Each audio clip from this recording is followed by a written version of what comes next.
তারাবির সালাতের রাকাত বিতর্ক এড়িয়ে চলুন। রাকাত নিয়ে বিতর্ক করবেন না। 8 রাকাত 20 রাকাত নিয়ে যে মারামারি এই দেশে, এটা শয়তানের ফন্দি। চিল্লায় বলেন, এটা কার ফন্দি? আমরা 20 রাকাত পড়ি, আপনারা হয়তো 8 রাকাত পড়েন, কোনো অসুবিধা নাই। আমরা যারা 20 রাকাত আমরা পড়তেছি, আমরা 20 রাকাতের কথাই বলি। 20 রাকাত আমরা পড়বো আজীবন। সৌদি আরবে মক্কা মদিনায় 20 রাকাত পড়ে, কোনো অসুবিধা নাই। অন্যান্য মসজিদগুলো 8 রাকাত পড়ে, এই নিয়ে এদের মধ্যে মারামারি আছে? হ্যাঁ, এই জন্য রাকাত বিতর্ক এড়িয়ে চলবেন। প্রিয় ভাইয়েরা, আপনার আমল আল্লাহর কাছে কবুল হবে সংখ্যার বিচারে না উত্তমতার বিচারে? বলেন তো, সংখ্যার বিচারে না উত্তমতার বিচারে? উত্তমতার বিচারে। কত চমৎকার ভাবে আপনি আল্লাহর সামনে দাঁড়াতে পারছেন, এটা বিবেচ্য। রুকু সেজদাগুলো সুন্দরভাবে করবেন। রুকু থেকে সোজা হয়ে দাঁড়ানো ওয়াজিব, 2 সেজদার মাঝখানে সোজা হয়ে বসা ওয়াজিব। এই তাআদিলুল আরকান বাদ দিলে হানাফি মাযহাব মতে সৌ সেজদা দিতে হবে। অন্য মাযহাব মতে নামাজই হবে না, আপনার নামাজই হবে না। এই জন্য ধীরস্থির ভাবে তারাবির সালাত যেন আমরা আদায় করি। পারা যাবে তো ইনশাআল্লাহ? 3 নাম্বার, তাহাজ্জুদের সালাত আদায় করুন। বছরের অন্য সময় উঠতে পারি না, অনেকে বলে হুজুর উঠতে পারি না, কিন্তু রমাদানে সাহারি খাওয়ার জন্য তো উঠাই লাগে। কি বলেন, সাহারি খান আপনারা? হ্যাঁ, খান না? খান কে কে দেখি তো? মাশাআল্লাহ মাশাআল্লাহ। এই সুন্নত পালনের জন্য 1 নাম্বার। মাশাআল্লাহ, ঠিক আছে, পালন করবেন। আল্লাহর হাবিব বলেন, তাসাহহারু ফা ইন্না ফিস সাহুরি বারাকা। তোমরা সাহারি খেও, কেননা সাহারির ভেতরে বরকত ঢুকায় দিয়েছে কে? একটা খেজুর, 1 গ্লাস পানি খেলেও সারা দিন আপনাকে তরতাজা রাখে কে? তো সাহারির জন্য যেহেতু উঠতেই হয়, সাহারি খাওয়ার আগে বা পরে 2 রাকাত 4 রাকাত তাহাজ্জুদ পড়া যাবে না? রব্বুল আলামিন বলেন, ওয়ামিনাল লাইলি ফাতাহাজ্জাদ বিহি নাফিলাতান লাকা আসা আইয়াবআসাকা রাব্বুকা মাকামান মাহমুদা। ও নবী, রাতের কিছু অংশ সময় তাহাজ্জুদের সালাত আপনি আদায় করবেন, কারণ এই তাহাজ্জুদ হলো আপনার জন্য নাফিলাতাল লাক, অতিরিক্ত ফরজ। আপনাকে মাকামে মাহমুদে অধিষ্ঠিত করবে কে? এজন্য যারা সম্মানিত হতে চান, সম্মানের আসনে যেতে চান, তাদের জন্য তাহাজ্জুদ অবধারিত। আমরা রমজানে সাহারির আগে তাহাজ্জুদ পড়তে চাই কি চাই না? এই নামাজটা আল্লাহ বড্ড ভালোবাসেন। কেন জানেন? কারণ গভীর ঘুমকে স্যাক্রিফাইস করে আমরা এই নামাজ পড়ি। ঘুমের আরবি জানা আছে কারো? ঘুমের আরবিতে কি বলে? অনেকগুলো আরবি আছে। একটা আরবি হচ্ছে নুআস, তন্দ্রা তন্দ্রা, আমানাতান নুআসা কোরআনে এসেছে। আরেকটা আছে ঝিমুনি, ঝিমুনি, এইভাবে ঝিমুনি আসে ঘুমের আগে, এটারে বলে সিনা। এটারে কি বলে? সিনা।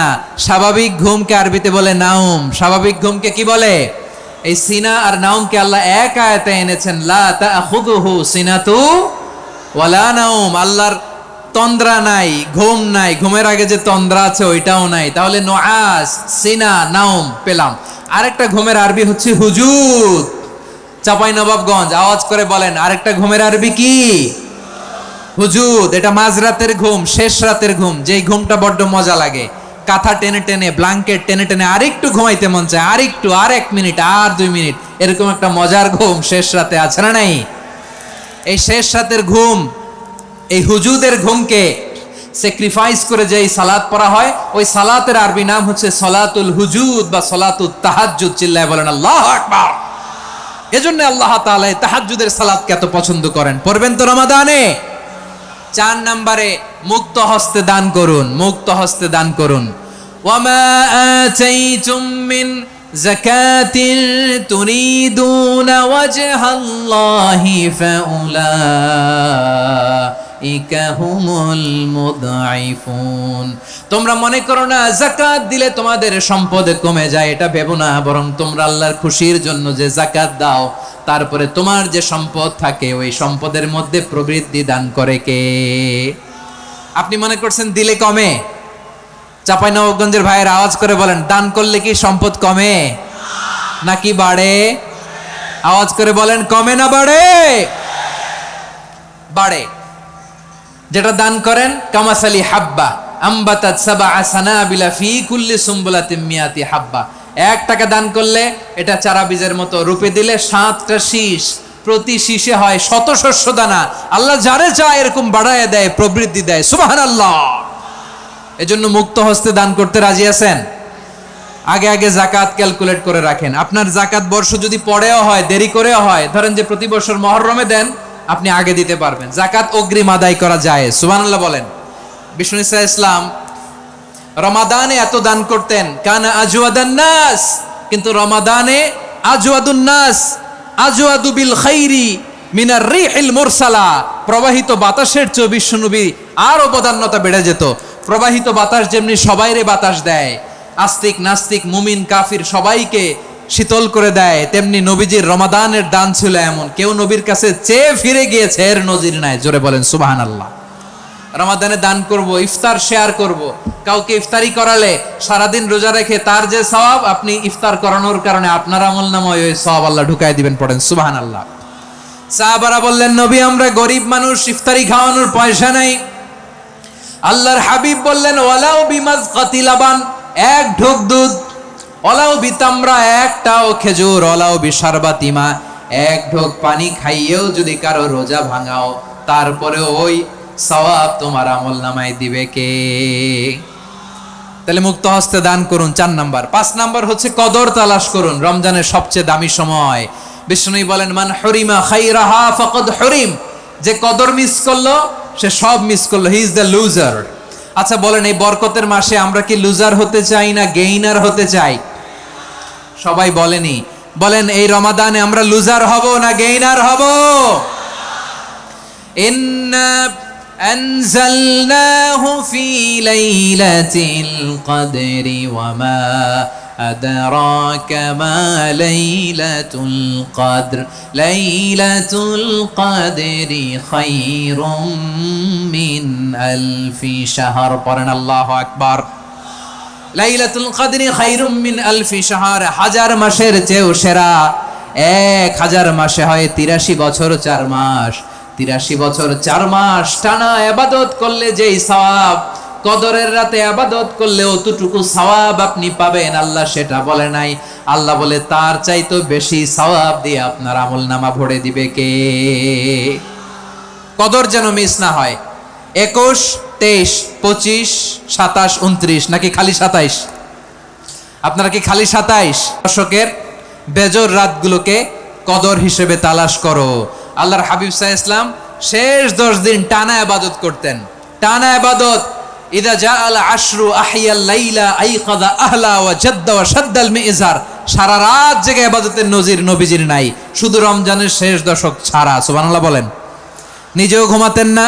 ফাতেমা রাদিয়াল্লাহু তাআলা আনহু, আলী রাদিয়াল্লাহু তাআলা আনহু কাউকে ঘুমাতে দিতেন না, সবাইকে জাগিয়ে তুলতেন। আমরা সারা রাত জেগে ইবাদত করব। রাজি আছেন তো? কদর যেন আমাদের মিস না হয়। আজকে থেকেই ক্যালেন্ডারে মার্ক করে রাখেন। সব কাজ পেছনে ফেলে, সব ব্যস্ততাকে পেছনে ফেলে ইবাদতের জন্য আমরা প্রস্তুত থাকবো কদরের রাতে। কোনোভাবে কদর যেন আমাদের মিস না হয়, ইনশাআল্লাহ। বলেন তো সবাই। 6 নম্বরে পারলে ইতিকাফ করবেন। আল্লাহর হাবিব সাল্লাল্লাহু আলাইহি ওয়াসাল্লাম প্রতি বছর 10 দিন ইতিকাফ করতেন। যে বছর ইন্তেকাল করবেন সে বছর 20 দিন ইতিকাফ করেছেন। আপনি বলবেন, হুজুর ইতিকাফ না করলে সমস্যা কি? আমার নবী একটা ইবাদত সারা জীবনেও ছাড়ে নাই, আর আপনি জীবনে একবারও করেন নাই। এবার হিসাব আপনার কাছে, হিসাব আপনার কাছে। না পারলে অন্তত রাত্রি বেলাগুলো মসজিদে কাটাবেন। পারবেন তো ইনশাআল্লাহ? সব শেষে শিশু এবং নারীদের ব্যাপারে বিশেষ খেয়াল রাখবেন। শিশুদের রমাদানের ব্যাপারে উৎসাহ দেন, তাদের প্রস্তুতি নেওয়ান, তাদেরকে রোজা রাখতে দিবেন। আমার ভাইয়েরা এবং বোনেরা, পর্দার আড়ালে মায়েদেরকে বলবো, চাপাই নবাবগঞ্জের মায়েরা, 1 দিন 2 দিন না খেয়ে থাকলে আপনার ছেলে মেয়ে মারা যাবে না। ঠিক কিনা বলেন? ওদেরকে উৎসাহিত করেন। ওদের ছোট্ট যারা রাখতে দেন, বলেন যে বাবা সকাল থেকে দুপুর পর্যন্ত না খেয়ে থাকলে তোমার অর্ধেক রোজা। এরকম 2 দিন অর্ধেক মিলে তোমার 1 রোজা। এরকম আমি কত রোজা রাখছি ছোটবেলায়, কোনো হিসাবই নাই। আমার দাদি বলতো, সকাল থেকে না খেয়ে দুপুর 12টা পর্যন্ত রাখলে নাকি অর্ধেক হয়, এরপরের দিন অর্ধেক, 2 অর্ধেক মিলে 1 রোজা। এটা তো আসলে রোজা হয় না, কিন্তু তাকে উৎসাহ দেয়া। ইফতার প্রোগ্রামগুলোতে নিবেন আমাদের বাচ্চাদেরকে। দেখবেন যে ওর ক্ষুধা লাগতেছে, খায় না, কারণ কেউ খায় না। একজন আজান দিচ্ছে, সবাই খেজুর নিয়ে ইফতার করতেছে। এই দৃশ্য, এই ট্র্যাডিশন, এই ইবাদত, এই তারবিয়া ওর আগামীর জীবনটাকে সুন্দর করবে। চিল্লায় বলেন ঠিক কি না? এভাবে আগামীর প্রজন্মকে আমাদের গড়তে হবে। শিশুদের রোজার ব্যাপারে প্রস্তুতি নিন, উৎসাহ দিন। আর নারীদেরকে কষ্ট দিবেন না। সারা দিন পেঁয়াজু আলুর চপ, বেগুনি, পাকোড়া, ছোলা, মুড়ি, শরবত, রুয়াবজা আছে না নাই? বানাতে বানাতে আমাদের বোনেরা কাহিল হয়ে যায়, আর তারাবি পড়তে পারে না, ইবাদত করতে পারে না। আমরা যেন আমাদের বোনদের প্রতি এহসান করি। পারবেন তো সবাই? এই 7টি করণীয়, 7টি বর্জনীয়র 1 নাম্বার, বিলম্বে ইফতার করবেন না কখনো। 1 নাম্বার, দেরি করে ইফতার করা নিষিদ্ধ। ইহুদিরা দেরি করে ইফতার করে। লা ইয়াজালুন নাসু আলা খাইরিন মা আজ্জালুল ফিতরা। বিশ্বনবী বলেছেন, এই উম্মত যতদিন আগে আগে ইফতার করবে, এই উম্মতের কপাল থেকে কল্যাণ কেউ ছিনিয়ে নিতে পারবে না। চিল্লায় বলেন ঠিক কি না? আজানের জন্য বসে থাকবেন না, সময় দেখবেন। স্থানীয় সময় যখন সূর্যাস্ত হওয়া মাত্রই বিসমিল্লাহ, খেজুর খেয়ে ফেলবো। পারবেন তো নাকি দেরি করবেন? 2 নাম্বার, রমাদানের পবিত্রতা বজায় রাখবো। কোনো তর্ক বিতর্ক অশ্লীলতায় আমরা জড়াবো না, ঝগড়া করবো না, সরাসরিও না, ফেসবুকেও না। করবেন? কেউ গালি দিলে বলবেন ইন্নিমরুন সায়েম, আমি রোজাদার।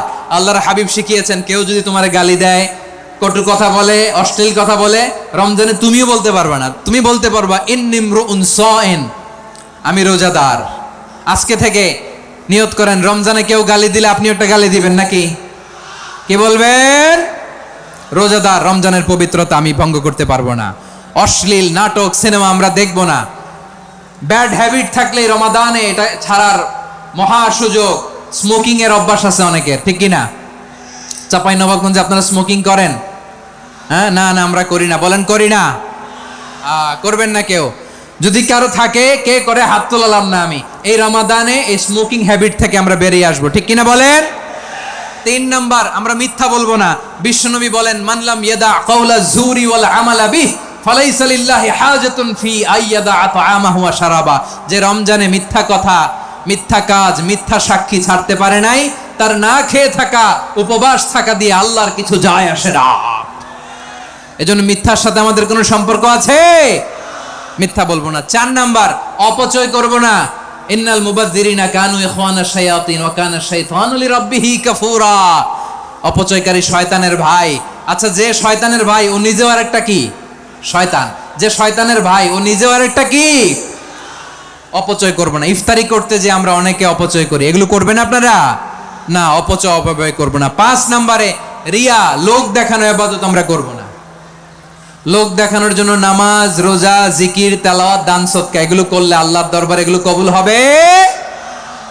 বিশ্বনবী বলেন, দাজ্জালের ফিতনার চেয়ে একটা বড় ফিতনার ভয় আমি করি। সেটা কি? আর রিয়া, শো অফ মেন্টালিটি, লোক দেখানো মানসিকতা। এটা থেকে আমরা বিরত থাকবো ইনশাআল্লাহ। 6 নাম্বার, অনেক গুরুত্বপূর্ণ। ব্যবসায়ী ভাইয়েরা, ব্যবসা করেন কারা কারা? হাত তুলে দেখেন তো আমারে। মাশাআল্লাহ, হাত নামান। ব্যবসায়ী ভাইয়েরা, অনেক অসাধু ব্যবসায়ী আছে, রমজান আসলে নিত্য প্রয়োজনীয় পণ্যের মূল্য বৃদ্ধি করে দেয়। এরকম আছে না নাই? এগুলো করবেন না। মজুদদারি করবেন না। পণ্যের কৃত্রিম সংকট বাজারে করবেন না। আপনি লাখ টাকা কামায়া ভাবছেন যে রোজাদারদের কষ্ট দিয়ে ধনী হবেন, এমন রোগ আল্লাহ আপনারে দিবে, কোটি টাকা দিয়েও আপনি হাসপাতালের বিল পরিশোধ করার ক্ষমতা আপনার হবে না। খবরদার। শেষ বয়সে দেখবেন কি কষ্ট আপনার হয়। আপনি রোজাদারদের কষ্ট দিয়েছেন, আল্লাহ আপনার সুখে রাখবে? আল্লাহর দোহাই লাগে, আমার ব্যবসায়ী ভাইয়েরা এটা করবেন না। আরব বিশ্বে আমরা দেখেছি, আরব বিশ্বের ব্যবসায়ীরা সারা বছরে ব্যবসা করে, রমজানে ভর্তুকি দেয়। আর আমার দেশের কিছু অসাধু ব্যবসায়ী রমজানে গলাকাটা ব্যবসা করে আর সারা বছর সইটার উপর দিয়ে চলে। চিল্লায় বলেন ঠিক কিনা? করবেন না, এটা করবেন না। নিত্য প্রয়োজনীয় পণ্যের মূল্য বৃদ্ধি করা হারাম, পণ্যের কৃত্রিম সংকট তৈরি করা হারাম, মজুদদারি করা হারাম, রোজাদারদেরকে কষ্ট দেয়া হারাম। এটা করবেন না। 7 নাম্বারে সর্বশেষ কথা, অধীনস্থ যারা আছে তাদের কাজের চাপ আপনারা কমিয়ে দিবেন। কাজের লোক, ফ্যাক্টরির ওয়ার্কার, স্টাফ, তাদের প্রতি যদি রহম করেন, আপনার উপর রহম করবে কে?